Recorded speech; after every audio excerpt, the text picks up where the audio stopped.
நான் விளையாட்டும் கல்வியும், எப்பவுமே கல்வி விளையாட்டு. அந்த காலத்தில் சொல்லுது கல்வி செல்வம் வீரம் சொல்லுவாங்க. நான் கல்வியும் விளையாட்டும் தான் சொல்றேன். இந்த உலகத்திலே முதன்மையானது எங்க உங்களுக்கு இருக்குன்னா கல்வி தான். நமக்கு ஒரு சரியான கல்வி நம்ம எடுத்துட்டோம்னா நீங்க என்ன நினைக்கிறீங்களோ, நீங்களும் ஒரு IPS ஆகலாம், ஒரு IAS ஆகலாம், ஏன் ஒரு நீதியரசர் ஆகலாம், வருங்காலத்தில் அரசியலில் கூட சாதிக்கலாம், சினிமா துறையில் வரலாம். எல்லாத்துக்கும் காரணம் என்ன தெரியுமா? நம்முடைய நம்பிக்கை. வள்ளுவர் பாருங்க, உள்ளுவதெல்லாம் உயர் உள்ளல், மற்றவை தள்ளினும் தள்ளாமை நீர்க்கு. எப்போ சொல்லியிருக்கிறாரு? 2000 ஆண்டுகளுக்கு முன்னே. இப்போ நம்ம விஞ்ஞான உலகத்தில் இருக்கோம். இன்னைக்கு நம்ம யூடியூப்பு, ஃபேஸ்புக்கு, ட்விட்டர், இன்ஸ்டாகிராம் என்னென்னவோ பார்க்குறோம்.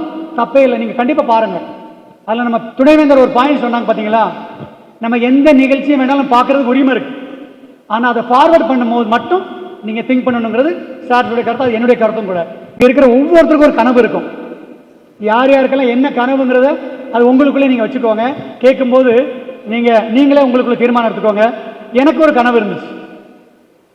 எனக்கு சின்ன என்னுடைய ஊர் பார்த்தீங்கன்னா திருநெல்வேலி, ஒரு சின்ன கிராமம்.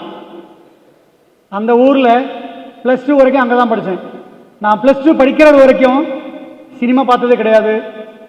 ஆனால் விளையாட்டுத்துறையில் அவ்வளோ ஆர்வமாக இருப்பேன்.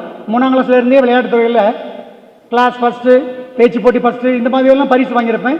எங்கள் பள்ளிக்கூடத்துலேருந்து இப்போவுமே எங்கள் ஊர்களுக்கு வந்தீங்கன்னா, எங்கள் கிராமத்துக்கு வந்தீங்கன்னா, வள்ளியூர் பக்கம் ஒரு சின்ன கிராமம், அங்கே வரும்போது நீங்கள்லாம் பார்க்கலாம். எப்போமாவது உங்களுக்கு ஒரு சான்ஸ் இருந்தால் நீங்கள்லாம் வாங்க.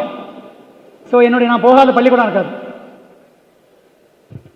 நான் ஒரு 8 வயசு இருக்கும்போது எனக்கு ஒரு சைக்கிளில் ஒரு ஆக்சிடென்ட்.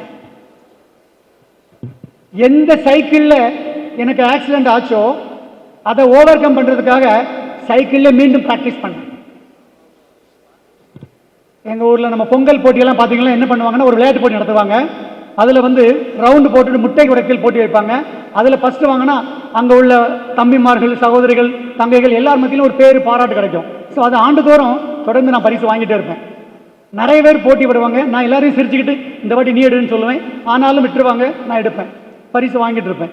அதே போல் கபடி, இன்னைக்கு கார்த்திகான்னு ஒரு பொண்ணு, இன்னைக்கு ஒரு சாதாரண கண்ணகி நகர், சென்னையில் ரொம்ப ரிமோட் ஏரியா, அங்கேருந்து உருவாக்கப்பட்டு ஜூனியர் 18 வயசு கீழே உள்ள போட்டியில் ஏசியாவிலே தங்கப்பதக்கம் வாங்கி அரசு பாராட்டு, முதலமைச்சர் பாராட்டு, பாரத பிரதமர் பாராட்டெல்லாம் வாங்கியிருக்காங்கன்னா அந்த பொண்ணுடைய கனவு எவ்வளோ இருக்குன்னு உங்களுக்கெல்லாம் தெரியும்.